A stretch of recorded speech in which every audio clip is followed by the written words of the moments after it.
하나님의 말씀 함께 보겠습니다. 하나님 말씀은 요한복음 5장 1절부터 15절까지의 말씀입니다.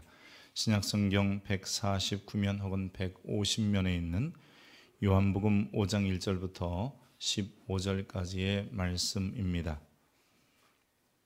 이 계시의 말씀을 읽을 때 하나님의 음성이 여러분 심령 속에 들려지길 원합니다.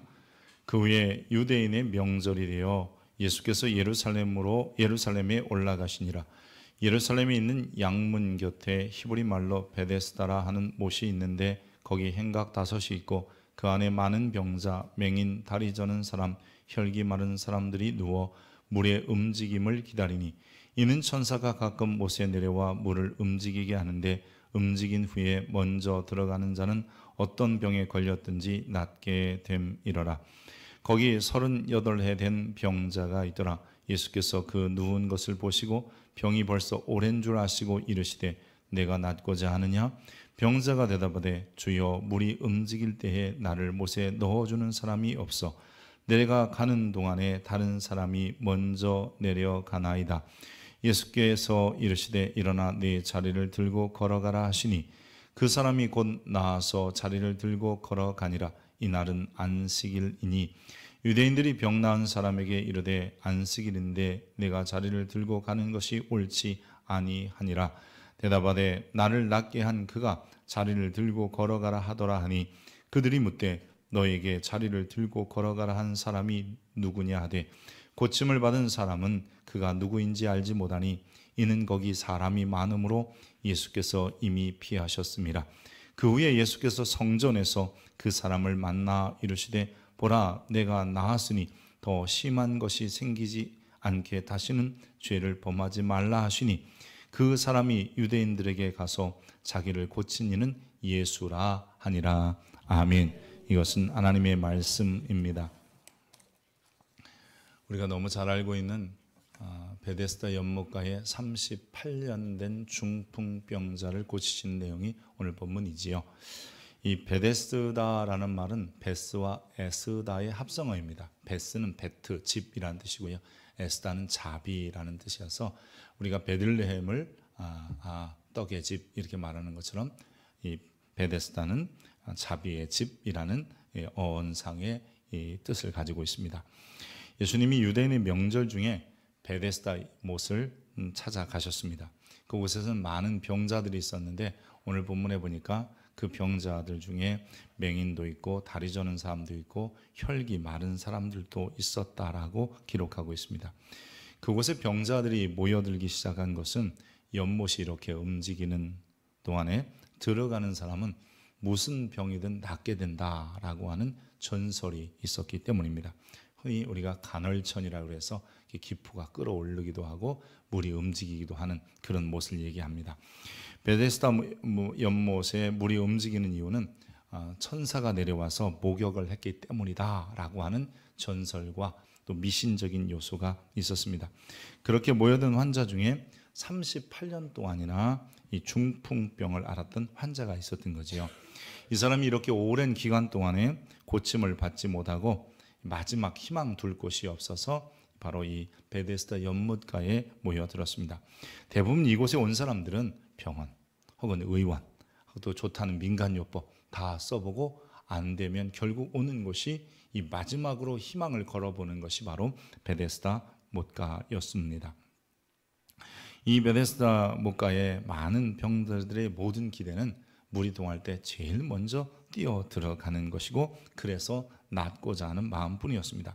그때 주님께서 그 베데스다 연못가를 굳이 찾아오시고 그 중에서도 38년이나 된, 즉 오래된 병자를 보시고 그에게 찾아가 그를 만나 주셨습니다.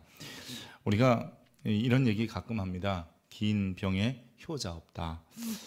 저희 노예에 김 목사님이라는 분이 계시는데 이 2해 전에 사모님이 돌아가셨습니다. 제가 노회장이어서 장례를 집례하려고 내려갔더니 목사님이 그동안 사모님을 간병한 이야기를 하시는 거예요. 근데 참 얼마나 사모님을 깊이 사랑했는지가 그 이야기 속에 담겨져 있더라고요. 한두 해도 아니고 자리를 보존하고 대소변 받아내는 일을 결코 쉬운 일이 아닌데 남편이 아내의 수발을 다 하셨더라고요. 그리고 먼저 가신 사모님을 생각하면서 자기가 더 잘 해주지 못해서 미안하다고 그러면서 눈물을 흘리시는데 제가 듣다가 갑자기 저도 울컥하더라고요. 여러분, 이렇게 정말 지극정성으로 끝까지 보살피는 분이 있는가 하면 우리 요양병원에 근무하시는 권사님 이야기 들어보니까 부모를 모셔다 두고 찾아오지 않는 자식들도 있고요. 또 한두 해 찾아오다가 더 이상 연락도 안 되고 이 병원 전화는 받지도 않는 보호자들이 있다는 거예요. 참 안타까운 일이죠. 아마 이 베데스다 연못가에 38년 된 중풍병자도 김병에 효자 없다고 자신 주변에 돌봐줄 사람이 없었습니다. 그래서 그런지 오랜 동안 그 물가에 있었어도 물이 동할 때에 먼저 들어가 본 적이 없는 거죠. 주님께서 그 병자에게 이렇게 물어보세요. 네가 낫고자 하느냐? 낫기 원하느냐? 이렇게 물어보셨어요. 7절에 한번 보면요. 그때 병자의 대답을 들어볼 수 있습니다. 병자가 대답하되, 이 38년 된 중풍병자가 뭐라고 대답하냐면, 주여, 물이 움직일 때 나를 못에 넣어주는 사람이 없어 내가 가는 동안에 다른 사람이 먼저 내려갑니다.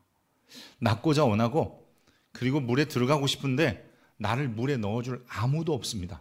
그래서 나를 물에 넣어줄 사람이 없기 때문에 도와줄 사람이 없어서 저는 이렇게 이곳에서 계속 기다리고만 있습니다. 참으로 이 오래된 병자, 어쩌면 자기의 육신의 중풍병보다 더 힘든 것은 외로움, 고독이었으리라 생각합니다. 아무도 도와줄 사람이 없는 거지요. 세상에서 가장 불행한 병 중에 하나가 뭐냐라고 하면 고독이라고 해요. 그리고 그렇게 죽는 고독사를 이야기도 합니다. 구약성경에 나오는 욥의 고난을 보십시오. 그는 단지 자녀들 잃고 재산 잃고 몸에 질병이 오는 것보다 더 큰 아픔은 가족이요 사랑하는 아내가 자기를 떠나가 버려서 홀로 남는 거죠. 철저히 혼도 그리고 외롭게 된 것이 바로 큰 아픔이고 그것이 정말 이 괴로움이 아닐 수 없습니다. 영어에 보면 helpless means hopeless, hopeless means useless라는 말이 있습니다. 도와줄 사람이 없다는 것은 소망이 없다는 뜻이고 소망이 없다는 것은 살아갈 필요가 없다는 뜻이다. 이런 의미예요. 내게 아무도 사람이 없을 때 나는 소망이 없는 것이고 내게 소망이 없다면 이 땅에 왜 살아야 되는가 하는 고민을 갖는 내용입니다. 이것이 어쩌면 욥의 고민이기도 하고 베데스다 연못가에서 38년 된 병자, 그것도 명절에 주님을 만난 그 병자가 갖고 있는 큰 문제였으리라 생각합니다. 여러분, 우리나라는 명절이 되면 고향으로 내려갑니다. 이제 다음 주는 어린이주일, 어버이주일, 또 절기적으로 보면 5월 5일은 어린이날이고 또 5월 8일은 어버이날이어서 여러분들도 아마 가정을 방문하게 되고 또 부모님에게 정 못 가면 용돈이라도 이렇게 보내드리게 될 건데, 여러분 혹시나 못 가면 교통비와 함께 용돈을 보내시고, 아멘을 안 하시네요. 혹 못 가면 교통비와 함께 용돈을 보내셔야 되고 가게 되면 더 좋으리라고 생각합니다만, 어쨌든 여러분, 유대인들의 명절은 우리나라하고는 달라요.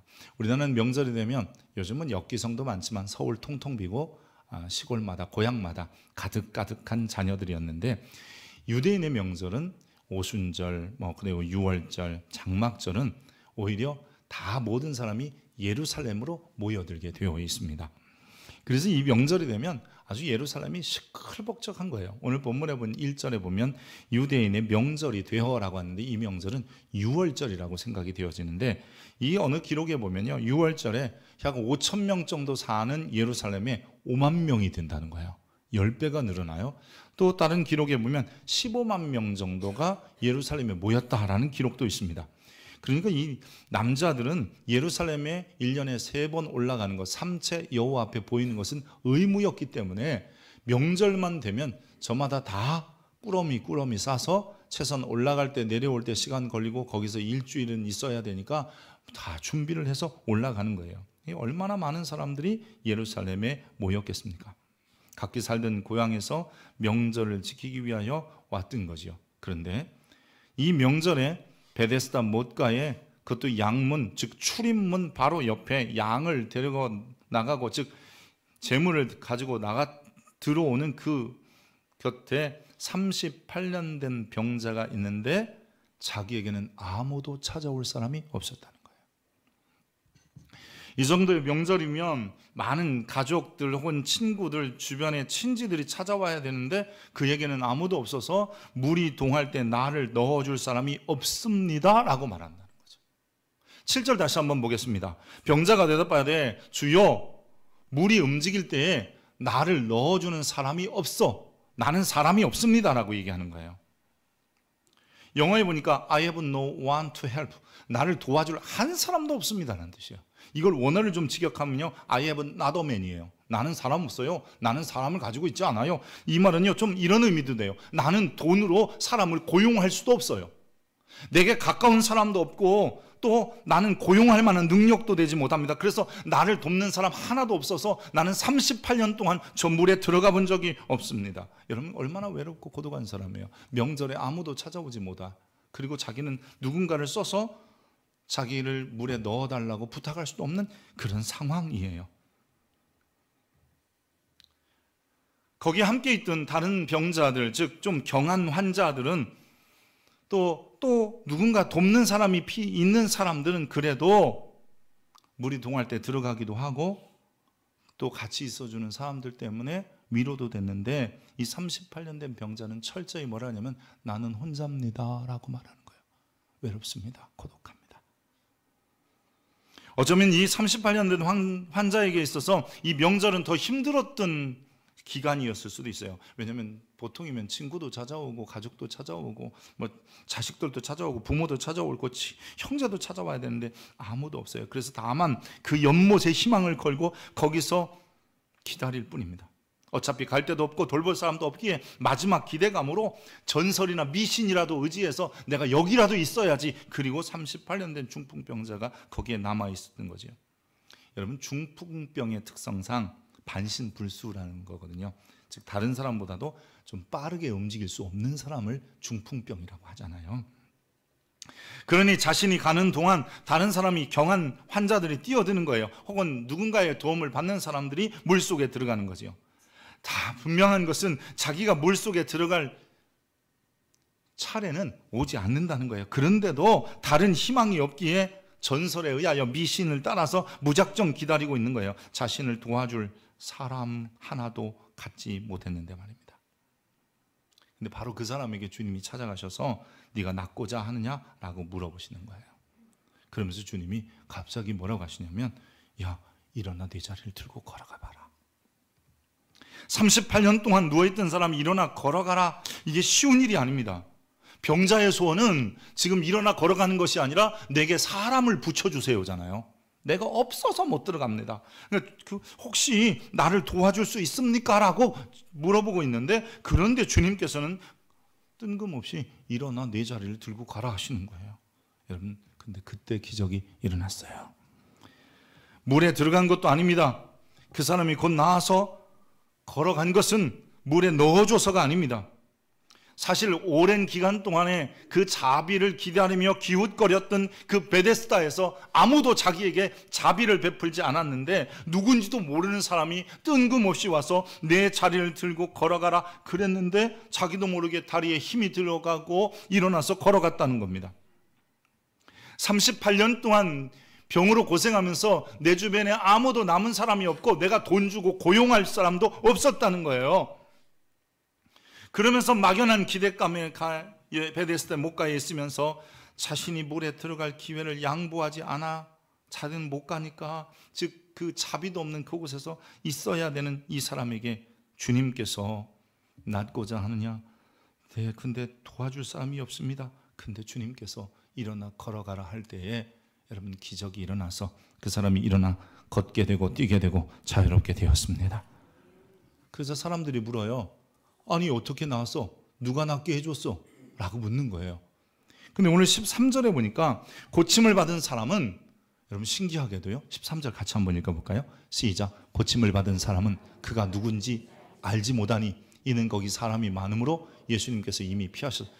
사람이 많이 왔다는 거예요. 병자들이 있을 때 다른 사람들은 다 찾아왔는데 이 38년 된 병자는 아무도 찾아오지 않았고 그때 주님이 찾아가서 내 자리를 들고 일어나 걸어가라 했더니 그가 일어나게 되었지만 정작 그 사람은 누군지 모르는 거예요. 잠시 전에 만나서 이야기도 했고 자기에게 일어나 걸어가라고 하며 고쳐준 사람 누가 고쳐줬는지 알지 못하는 거예요. 오히려 사람들에게 나 모르겠다 그거밖에 없는 거예요.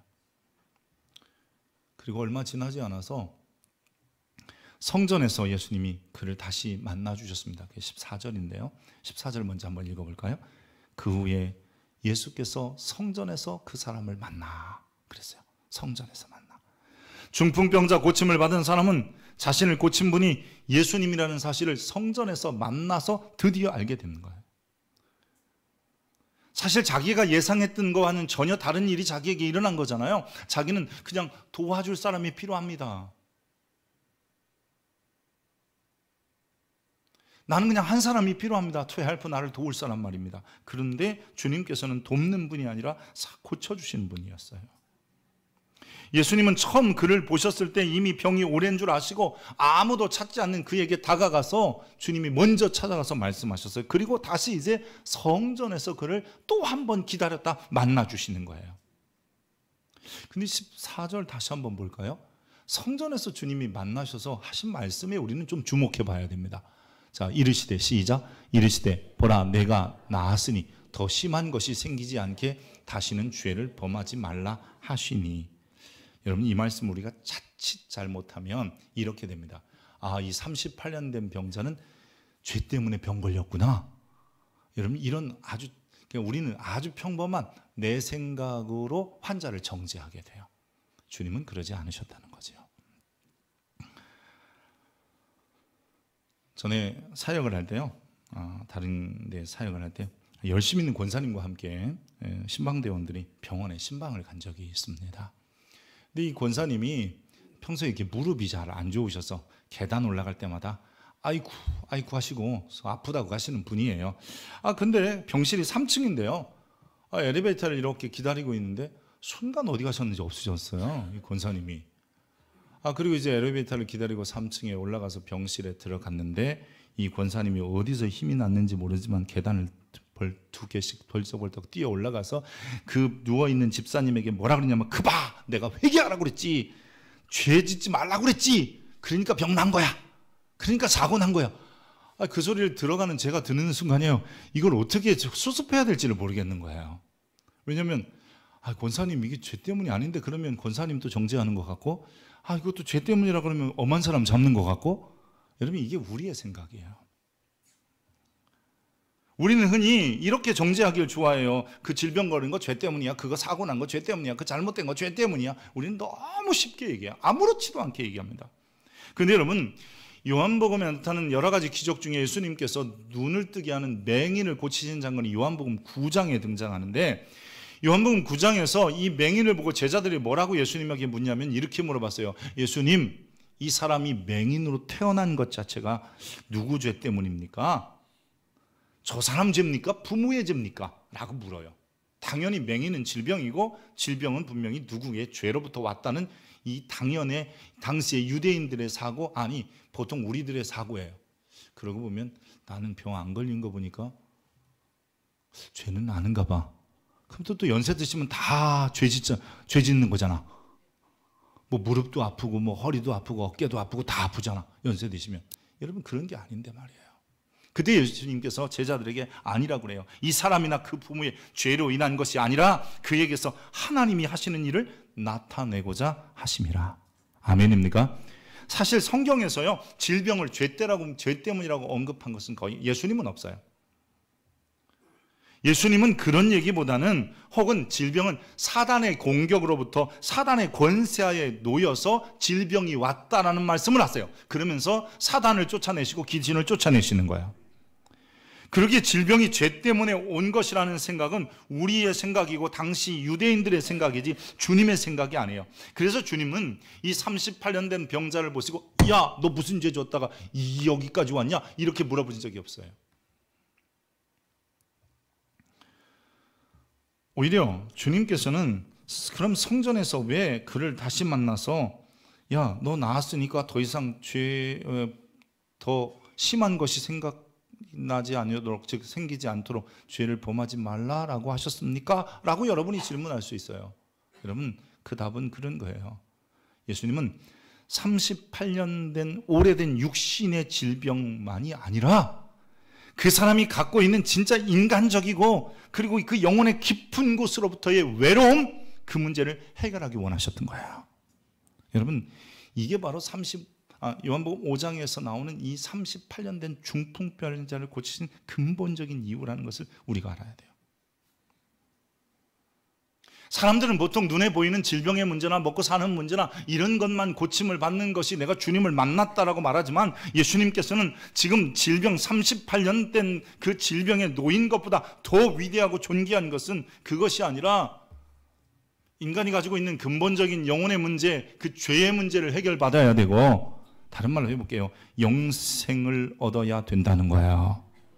그래서 38년 된 병자를 그 베데스다에서만 만나주신 것이 아니라 굳이 성전에서 다시 만나서 너가 질병의 문제가 해결되느냐, 죄의 문제도 해결하라는 거예요. 육신의 문제가 해결되느냐, 영혼의 문제도 해결하라는 거예요. 여러분, 이게 주님이 그를 성전에서 다시 만나주신 이유였던 것입니다. 오늘날 많은 사람들이 오늘날로 말하는 이 교회에 와서도 예수님을 베데스다 연못가에 예수님을 만나기를 원해요. 주님, 내 질병의 문제를 해결해 주시고, 가정의 문제를 해결하시고, 사업의 문제를 해결하시고, 내 인생의 괴로움과 외로움과 나는 혼자 남아서 이렇게 고독하게 살아요, 이 문제만, 이런 주님이 아니라 주님은 우리의 마음속에 있는 존재적 외로움을 해결하기 원하시는 거예요. 여러분, 그 존재적인 외로움이 해결된 사람을 우리는 이렇게 말해요. 영생을 소유한 자라고요. 요한복음은 끊임없이 그 얘기를 해요. 예수님께서 세상에 오셨다. 그분은 하나님이셨고, 그분은 메시아였고, 그분은 주님이시다. 그런데 그 주님을 만나면 존재적인 외로움 문제가 해결되더라. 즉 영생을 얻더라는 거예요. 요한복음 17장은요 이렇게 말씀합니다. 영생은 곧 유일하신 참 하나님과 그가 보내신 자 예수 그리스도를 아는 것이니라. 근데 지금 베데스다 연못가에서 38년 된 질병을 고쳤음에도 불구하고, 잠시 전 만나기도 했고 대화도 했고 그를 통해서 고침을 받았음에도 불구하고 이 사람은 예수님이 누군지를 모르는 거예요. 그래서 사람들이 너 고친 사람 누구냐? 난 모른다. 그가 이제 성전에서 다시 예수님을 만나게 되는 겁니다. 그리고 나서 그분이 누구신 줄 알았던 거죠. 요한복음 5장은 단순히 중풍병자 고치신 사건을 말하려고 기록된 것이 아니라 그 사건으로 인하여 인간의 존재적인 외로운 방법, 즉 외로움을 해결하는 방법이 있다. 그건 뭐냐면 그분을 이제 진짜 죄 사함의 권세를 가지신 메시아로 만나야 된다는 거예요.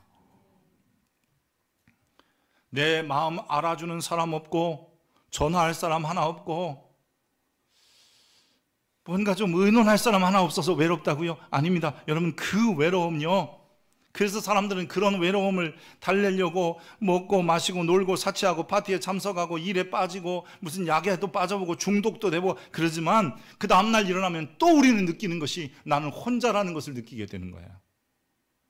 난 사람도 없고 친구도 없고요, 알아주는 사람도 없다. 이것이 우리가 늘 입에 달고 사는 겁니다. 그런데 이것은 베데스다 못가에서 예수를 만난 사람들이 하는 소리이고, 성전에서 예수를 만난 사람은 영혼의 허전함이 채워지기 때문에 이런 소리 하지 않아요. 나는 늘 주님으로 만족하고 주님이 함께 하시니까 기쁘고 그래서 하는 겁니다. 아멘입니까? 성경에 보세요. 수많은 사람들이요 외로운 환경 속에 놓여져요. 근데 그 어려운 환경 속에서 견뎌가는 게 뭐냐면 주님이 동행하심으로, 하나님이 함께 하심으로, 대부분 다 그런 것이었어요. 근데 실제로 그래요. 38년 된 병자의 문제는 단지 육신적인 외로움, 나를 도와줄 사람, I have no one, 나는 아무도 없습니다, to help, 도울 사람이 없습니다, 이게 문제가 아니라 그 안에 있는 깊은 존재적인 외로움을 주님이 아셨기에 그 외로움은 죄의 사유함을 통해서 영생을 얻을 때만 채워질 수 있기 때문에 성전에서 그를 만나주신 거예요. 여러분, 우리를 향한 주님의 마음은 언제나 똑같습니다. 지금 우리가 베데스다 연못가에서 마지막 기대를 가지고 기다리는지도 모르겠습니다. 외롭다, 슬프다, 고독하다 말할 수도 있습니다. 그런데 주님께서 우리를 찾아오셨고 이제 주님이 우리에게 원하시는 것은 단지 베데스다 연못가에서 만나주시는 것이 아니라 정말 오늘 이 성전에서 주님을 만나길 원하고, 그래서 우리의 존재적인 의미의 허무함, 허전함, 괴로움, 외로움, 고독함을 해결받기를 원하시는 겁니다. 이 해결이 있기를 축복합니다. 예수님이 누군지를 알면요, 나도 모르게 속으로부터 만족감이 생기기 시작합니다. 예수님은 그러한 우리에게 이렇게 말씀합니다. 내가 진실로 진실로 너희에게 이르노니 내 말을 듣고 또 나 보내신 이를 믿는 자는 영생을 얻었고 심판에 이르지 아니하나니 사망에서 생명으로 옮겼다. 이 요한복음 5장 24절의 말씀이에요. 그러니까 이 중풍병자 이야기를 통해서 계속 끌어가시는 게 뭐냐면, 너희 안에 영생이 있으면 그저 단지 베데스다 연못가에서 오래된 질병, 문제, 고통, 아픔 이런 거 외로움만 달랬느냐, 그게 아니라 성전에서 나 만나면 네 인생이 달라진다는 거야. 우리 주님은 우리의 질병뿐만 아니라 우리의 존재적인 외로움을 아셨기에 직접 하늘에서 땅까지 찾아오셔서 우리의 질병을 고치신 것처럼 우리의 마음의 깊은 외로움과 고독감을 해결하시고 영생으로 채워주신 분이십니다. 그럼에도 불구하고 많은 사람이 주님께 나가기를 원치 않는데요, 그게 오늘 5장 40절이에요. 뭐라 하냐면, 그러나 너희가 영생을 얻기 위하여 내게 오기를 원하지 않는다. 영생을 얻어야만이 너희의 그 존재적인 어려움과 괴로움과 고독감이 해결되는데, 그저 육신의 질병 정도만 나에다 금방 좋아해서 결국은 성전에서 주님을 못 만난다는 거예요. 여러분, 오늘 최소한 이 자리가 다시 한번 이 38년 된 병자가 문제 해결뿐만 아니라 성전에서 주님을 만나서 죄 사함의 확신을 갖는 것처럼 여러분도 그런 자리 되길 축복합니다. 교회들 다니시다 보면 이런 표 많이 들으셨을 거예요. 인생의 방황은 예수를 만나면 끝나고 성도의 방황은 교회를 만나면 끝난다. 아멘. 여러분 한번 해보겠습니다. 인생의 방황은 예수를 만나면 끝나고 성도의 방황은 좋은 교회 만나면 끝난다. 할렐루야. 이게 그냥 교회들의 표가 아니라 우리의 표이기를 원합니다. 내가 이제까지 베데스다에서 엉뚱한 것에 기웃거리고 소망 두고 나는 사람 없어요, 돕는 사람 없어요, 도울 사람도 없고 고용할 사람도 없어요, 그래서 외롭다고 말하기 전에 이제 우리가 이 성전에서 주님을 만나 영생을 소유하고 그 영생 때문에 우리의 외로움이 사라지고 고독감이 없어지고 허무함이 제거되길 축복합니다. 주님이 정말 만나고 싶은 것은 베데스다의 못이 아니라 우리를 다시 한번 성전에서 만나기를 원하셨던 거지요. 세상은 영생도 줄 수 없고 세상은 우리에게 문제를 해결해 주지도 않고 세상은 자비도 베풀지 않습니다. 그러나 내게 자비를 베풀 사람이 없고 내게 문제를 해결해 줄 수 없다라고 말하기 전에 우리는 다시 한번 우리의 문제를 해결하러 우리를 찾아오신 주님 앞에 나갈 수 있길 바랍니다. 예수 그리스도를 믿고 그분만 바라면 베데스다보다 더 성전에서 주님을 만나면 우리의 존재적인 고독을 이기고요, 왠지 모르게 속으로 가득 차고 만족하고 나 뭔가 이상해, 기뻐, 행복해. 우리는 이런 것을요 만족 충만이라고 하는 거예요. 예수님의 자비가 임한 사람들, 즉 영생을 소유한 사람의 특징은 그렇게 살아가면서 살아도 죽어도 여러분 살 때는 그 기쁨과 만족함으로 살고요, 죽어도 주님께서는 살리심으로 우리에게 다시 한번 은혜를 주시는 겁니다.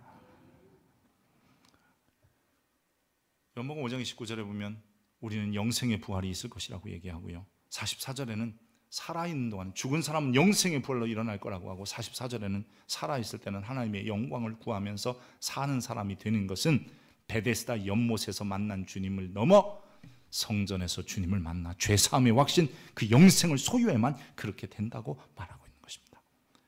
세상은 자비를 줄 수 없고 사람들은 우리를 도울 수 없습니다. 아무리 내게 사람이 있고 명절에 많이 찾아온다 할지라도 그들이 다 떠나고 나면 나는 또 외로울 뿐입니다. 하지만 주님 만나면 다릅니다. 성전에서 만나면 다릅니다. 오늘 이 성전이 다시 한번 주님 만나는 자리 되길 원하고, 그분이 주신 영생, 그분이 나를 위하여 십자가에 죽으시면서 속죄하신 그 죄사함의 확신을 가지고 살아간다면 우리는 우리도 모르는 사이에 속으로부터 나오는 그 만족과 기쁨이 있어 행복해지고요, 얼굴도 이뻐지고요, 이 봄날에 여러분의 인생도 봄같이 피게 될 겁니다. 기도하겠습니다. 거룩하신 하나님, 베데스다 연못가의 수많은 문제를 가지고 이리 기웃 저리 기웃하며 자비를 구하지만 세상은 아무도 우리에게 자비를 베풀지도 않고 우리를 도와줄 사람마저도 우리에게 없다는 것을 발견하여 또 절망하고 맙니다. 주님은 그 자리에까지 찾아오셔서 우리의 문제를 해결하시지만 이제 거기에서 그치지 않고 우리의 죄 사하심의 확신을 가지고 영생을 소유하기를 원하시니 이 자리에서 우리 인생은 주님을 다시 만남으로 내 안에 영생이 있음을 알게 하여 주옵소서. 그 영생 때문에 하나님 세상이 줄 수 없고 알 수도 없는 만족감과 충만함과 풍성함으로 살아가게 하시고, 살아있을 때는 하나님의 영광을 구하게 하시고, 죽어도 주님이 영생의 부활로 살리실 것을 믿으며 살아가는 자들 되게 하여 주옵소서. 오늘 이 예배의 자리가 다시 한번 주님을 만나 죄사함의 확신과 내 안에 영생이 있어 이제는 존재적인 외로움 그 어떤 것으로도 그 누구도 채워줄 수 없는 만족감이 있음을 확신하며 돌아서는 성도들 되게 하여 주옵소서. 예수 그리스도 이름으로 기도합니다.